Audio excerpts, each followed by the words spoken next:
जब भी कोई व्यक्ति गौतम बुद्ध के संघ में शामिल होता था तो बुद्ध उसे सबसे पहले शांत रहने के लिए कहते थे।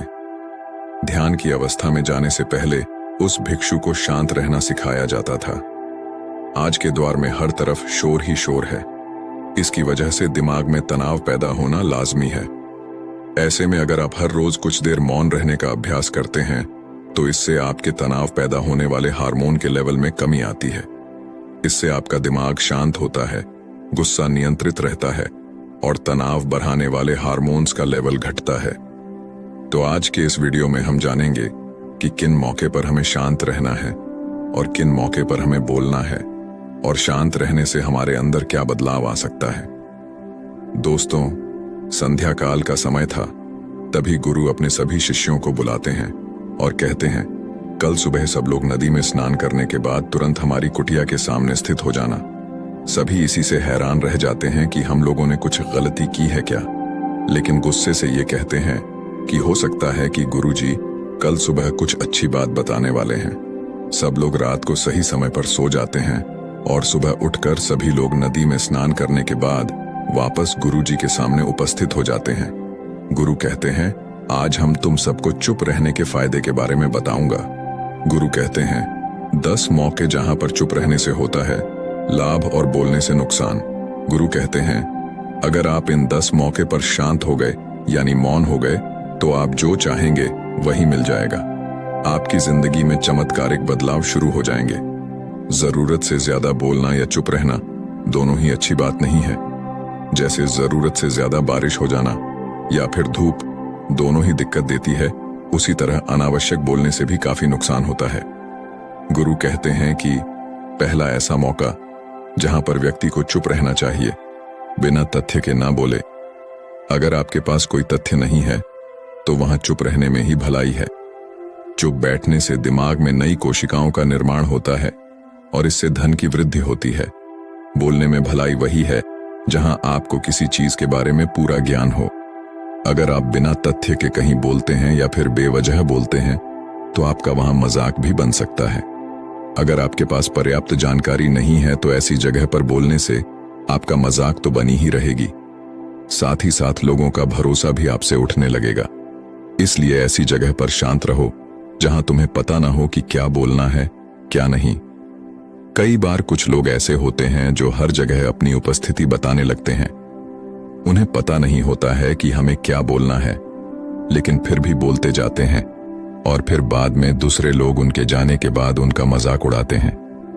जब तक आपको कुछ तथ्य के बारे में अच्छा ज्ञान नहीं है, उसके बारे में पता नहीं है, तो वहां चुप रहना ही ज्यादा समझदारी है। गुरु ने कहा, दूसरा ऐसा मौका जहां पर व्यक्ति को चुप रहना चाहिए, शब्दों से न पहुंचे ठेस। अगर आपके शब्द किसी को मानसिक ठेस पहुंचा रहे हैं तो वहां चुप हो जाना चाहिए। कमजोर व्यक्ति के बारे में कुछ भी बोलकर आप महान नहीं बन सकते हैं। महान आप किसी कमजोर का साथ देने में बनेंगे। कई बार होता है कुछ लोग अपने से छोटे व्यक्ति को भला बुरा कहते रहते हैं। सामने वाला इंसान तो कद से आपसे छोटा है, वह आपको कुछ नहीं बोलेगा, लेकिन आप उसकी नजरों में गिरते चले जाएंगे। हो सकता है कि कल वो भी आपसे पद में बड़ा हो जाए। पद में आपसे जब वह बड़ा हो जाएगा तो आज जो रवैया आपका उसके साथ है, आने वाले समय में वो भी आपके साथ वही करेगा। आप किसी को नीचे दिखाकर बड़ा नहीं बन सकते हैं। बड़ा बनना है तो अपने से छोटे लोगों की इज्जत भी करना सीखो और साथ ही साथ बड़े लोगों का भी सम्मान करना चाहिए। लोगों को लगता है कि अगर वह अकर कर बोलेंगे और सामने वाले को नीचा गिराने की कोशिश करेंगे तो वो बड़े बन जाएंगे। तो ये उन सब की भूल है। बड़े होने की बजाय आप उनकी नजरों में गिरते चले जाएंगे। गुरु ने आगे कहा, इसलिए शिष्यों, तुम सब जब भी बोलना तो आदर भाव से बोलना, ताकि तुम्हारी बात लोगों को अच्छी लगे। बोलने में भाई, बहन, माता, पिता, मित्र इत्यादि संबोधन शब्दों का इस्तेमाल जरूर करना।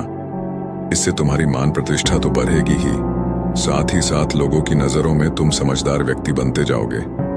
गुरु ने आगे कहा, तीसरा मौका जहां पर व्यक्ति को चुप रहने में ही भलाई है, क्रोध या घृणा करने वाले लोग। जब कोई अपना या सगा संबंधी आप पर क्रोध कर रहा हो, आपका अपमान कर रहा हो, तो आपको उस वक्त चुप रहना चाहिए ताकि सामने वाले का गुब्बारा पूरी तरह से फट जाए। आप यदि सही है तो उसे कभी भी माफी मत मांगो और चुप रहकर ही सही समय का इंतजार करो। वो खुद आपसे माफी मांग लेगा जब उसे अपनी गलती का एहसास हो जाएगा। गुरु आगे कहते हैं कि अगर आपका कोई सगा संबंधी आप पर क्रोध कर रहा हो और आप उस समय शांत हैं, तो यह आदर सम्मान देने की निशानी होती है। इससे न तो कोई छोटा होता है और न ही बड़ा। अगर आपको क्रोध आ रहा है तो आप या तो वहां से किसी का अनादर किए बिना चले जाएं या फिर चुप रहे। क्रोध करने से आपके रिश्ते खराब होंगे। क्रोध करने से हमेशा क्रोध करने वाले व्यक्ति का ही बुरा होता है। गुरु आगे कहते हैं कि एक बार की बात है, एक सांप जंगल से भागते हुए किसी राजा के घर में पहुंच गया। लोगों ने छेड़खानी की तो वो सांप बहुत ही गुस्सा हो गया, जिससे घर में जो तलवार परी हुई थी उसी को लपेटकर कसने लगा और धीरे धीरे उसका पूरा शरीर कट गया। ठीक उसी प्रकार हमारा गुस्सा भी हमारे शरीर को तलवार की ही भांति काटता रहता है। गुस्सा ध्यान से खत्म होता है। प्रतिदिन अगर आप ध्यान की मुद्रा में बैठे तो आपका गुस्सा आपके नियंत्रण में रहेगा। गुरु आगे कहते हैं कि ये तरीका है कि आप प्रतिदिन ध्यान का अभ्यास करें। इससे आपके शरीर में जो हार्मोन्स गुस्से को बढ़ावा देते हैं वो सब तुम्हारे नियंत्रण में रहेंगे, जिससे तुम्हारे शरीर गुस्से पर आसानी तरह से काबू पा लेगा। लेकिन एक तरीका ये भी है कि जब भी आपको गुस्सा आए तो आप ये समझने का प्रयास करें कि क्या मेरा गुस्सा जायज है या नहीं। हमें वहां पर बोलना चाहिए कि नहीं। जब आप खुद इस बात का आकलन लगा पाएंगे तो आपको खुद पता चल जाएगा कि हमें गुस्सा करना चाहिए या नहीं। फिर भी आपको गुस्सा आ रहा है तो आप वहां से हटने का प्रयास करें, वहां से दूर चले जाएं। धीरे धीरे समय के साथ आपका दिमाग शांत हो जाएगा। गुरु ने कहा, चौथा, ऐसा मौका जहां पर इंसान को बहुत ही समझदारी के साथ काम लेना चाहिए, वहां पर आपको चुप ही रहना चाहिए। जहां पर उस मुद्दे से आपका कोई संबंध ना हो। अगर आपका किसी मुद्दे से कोई संबंध ना हो तो वहां आपका चुप रहना बनता है। बिना किसी वजह अगर आप दूसरे के मुद्दे पर बोलेंगे तो ये आपके लिए अनिष्टकारी होगा। इसमें केवल और केवल आपका ही नुकसान है। जल्द ही आप कहीं भी किसी दो लोगों के बीच हो रहे विवाद में जल्दी अपनी टांग न डालें। अगर सामने वाला आपको बुला रहा है अपना झगड़ा शांत करवाने के लिए तो ही आप वहां पर जाएं। किसी की व्यक्तिगत जिंदगी में दखल अंदाजी नहीं देनी चाहिए जब तक कि वो व्यक्ति आपको नहीं बुलाता है।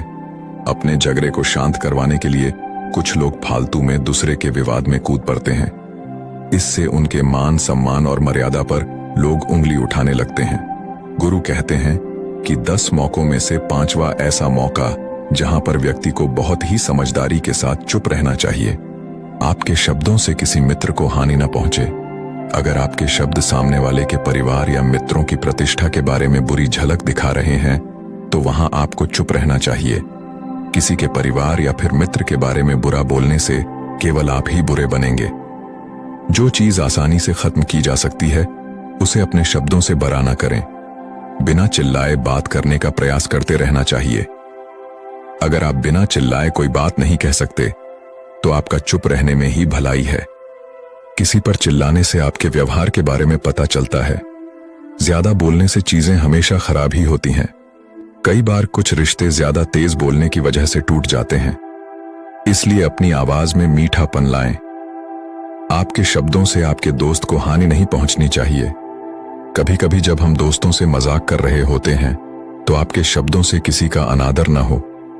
मजाक को भी हमेशा शब्दों के मायने में ही रखें। जहां किसी को शब्दों से चोट लगे वहां चुप हो जाना चाहिए। ज्यादा बोलने से हमेशा नुकसान ही होता है। किसी और की प्रतिष्ठा को अपने शब्दों के माध्यम से उसे हानि नहीं पहुंचनी चाहिए। यदि आपके शब्दों से किसी और की प्रतिष्ठा को ठेस पहुंच रही है तो वहां आपको चुप हो जाना चाहिए। जब कोई व्यक्ति आपके सामने नहीं है तो आप उस व्यक्ति के बारे में बुरे शब्द किसी तीसरे व्यक्ति के सामने न बोले। गुरु कहते हैं, छठा मौका जहां पर व्यक्ति को चुप रहना चाहिए, जब कोई कर रहा हो किसी की बुराई। जब कोई आदमी आपके सामने किसी तीसरे आदमी की बुराई कर रहा हो तब तुम्हें चुप रहकर बस सुनना चाहिए। अपनी राय व्यक्त नहीं करना चाहिए, क्योंकि जो आज आपके सामने किसी तीसरे की बुराई कर रहा है वो कल किसी और के सामने आपकी बुराई भी कर सकता है। यदि आपने कुछ कहा है तो नीति शास्त्र के अनुसार जो अपने मुंह को बंद रखता है और बुद्धि से काम करता है, वही इंसान समझदार होता है। बिना जरूरत के बोलना, किसी के बारे में, किसी के बीच में बोलना, ये गलत बात है। कभी कभी हमारे लिए बुद्धिमानी इसी में होती है कि हमें अपना मुंह ऐसी जगह पर नहीं खोलना चाहिए। गुरु आगे कहते हैं कि 10 मौकों में से 7वां ऐसा मौका जहां पर व्यक्ति को चुप रहना चाहिए, जब कोई नहीं समझे आपकी भावना। यदि आपको लग रहा है कि कोई व्यक्ति आपकी भावना, दुख या परेशानी को शब्दों में नहीं समझ रहा है, यदि आपको लग रहा है कि सामने वाला व्यक्ति आपकी भावना या दुख को या आपकी जो परेशानी है उसको वह समझ नहीं पा रहा है या समझने का प्रयास ही नहीं कर रहा है या वह आपको ध्यान से सुन ही नहीं पा रहा है, तो ऐसे व्यक्ति के सामने आप चुप ही रहे, क्योंकि ऐसे लोगों को आपकी भावना या दुख से कोई मतलब नहीं होता है। ऐसे लोगों को अपना राज बताकर आप पछताएंगे ही बाद में। इसलिए हर किसी को अपने मन की बात नहीं बतानी चाहिए।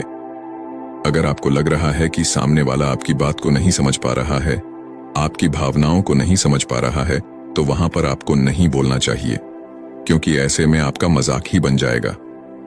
जब आपको लगने लगे कि सामने वाला आपकी भावनाओं को ठीक तरीके से समझ रहा है, आप जो कह रहे हैं वो ठीक से सुन रहा है, तभी आप उसे अपनी बात कहें।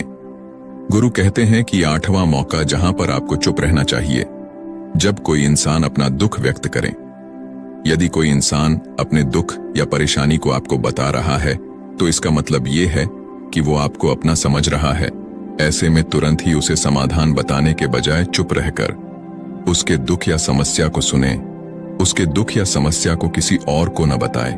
वो इसलिए नहीं बता रहे हैं कि आप उसकी समस्याओं का समाधान कर देंगे, बल्कि वह इसलिए भी बता रहा है कि सामने वाला उसकी बात को समझ रहा है। कई बार बताने से दुख कम हो जाते हैं। आपको अपना दुख इसलिए बता रहा होगा कि उसे लग रहा है कि आप उसकी बात को समझ रहे हैं। दुख बांटने से कम हो जाता है। इसलिए जब कोई व्यक्ति अपना दुख आपसे व्यक्त करे, तो आप चुप मारकर उसकी बात को बहुत ही ध्यान से सुने, ताकि उसके दुख कम हो जाए, उसके मन का बोझ हल्का हो जाए, क्योंकि उसके मन में जो भी बातें थीं वो आपको सब बता दिया। गुरु आगे कहते हैं कि 10 जगह में से 9 ही ऐसी जगह जहां पर आपको चुप रहना चाहिए। जहां पर दुष्ट प्रकृति के लोग रह रहे हो और गाली गलौज कर रहे हो, तो आप वहां पर मत जाइए। ऐसी जगह से आप चुपचाप निकल जाएं, अर्थात अपने प्रतिक्रिया दिए बिना आप वहां से चले जाएं, क्योंकि जिसकी जुबान खराब होती है, जो दुष्ट प्रकृति के लोग होते हैं, उनको आप ऐसे समय में नहीं समझा सकते हैं।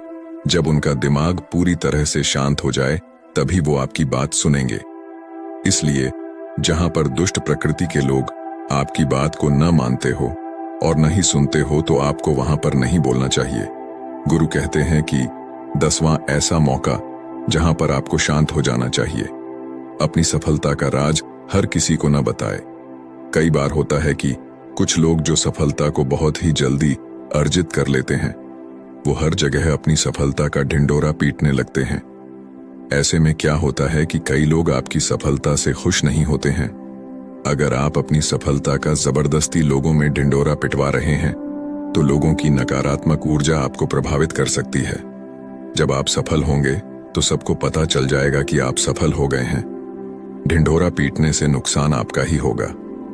इतना कहकर गुरु ने कहा शिष्यों को कि तुम सब अब जाओ और उतारो अपने जीवन में मेरी ये 10 बातें और जीवन को खुशी खुशी से जियो, क्योंकि मेरी ये 10 बातें आपके जीवन में किसी वरदान से कम साबित नहीं होगी।